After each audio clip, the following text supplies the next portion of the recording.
This is a voice recognition how-to for my Psych 290 class at San Jose State University. My name is Marion Fraser. What exactly is voice recognition software? Voice recognition software allows sounds to be recognized as text or synthesized as text in a PDF or a word processing software. Why do people use voice recognition software? It's easier for humans and for computers to do things like store information, process the text quickly, and understand the message being given. Also, some people have a hard time reading, like me, and some people have a hard time typing. Voice recognition software is disability friendly.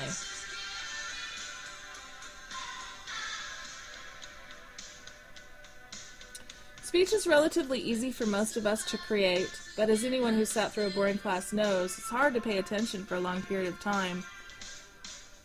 And sometimes, I forget what got said. Up until now, we've thought about voice recognition programming as dictating a document or a computer performing a command. But the current applications are instant messaging, the annotation of documents, real-time processing for the medical and legal fields, and hands-free environments like cars. The good things about voice recognition programming is that it is hands-free and it allows for multitasking. It also eliminates the need for mouse manipulation for those with limited mobility, and it's fast.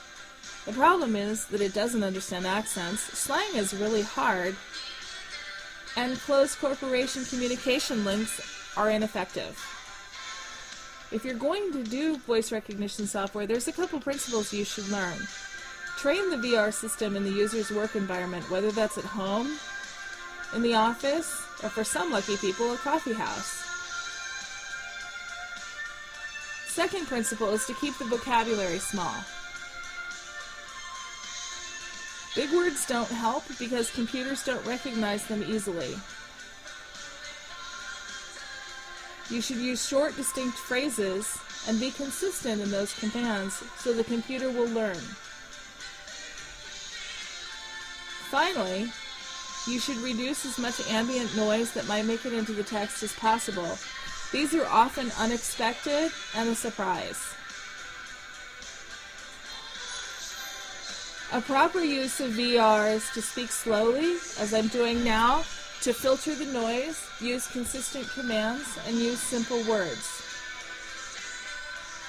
The next research is looking into thought-to-text possibilities, which might not be such a good idea because there's some ethical considerations here. And an extension of the technology is using sign language for special gloves that translates into text for smartphones or word processing.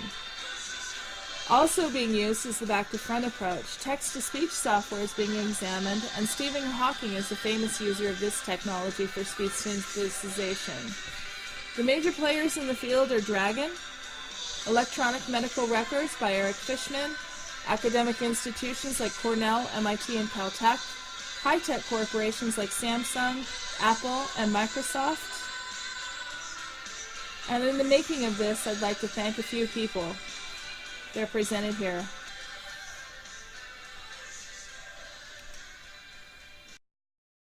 Created using Powtoon.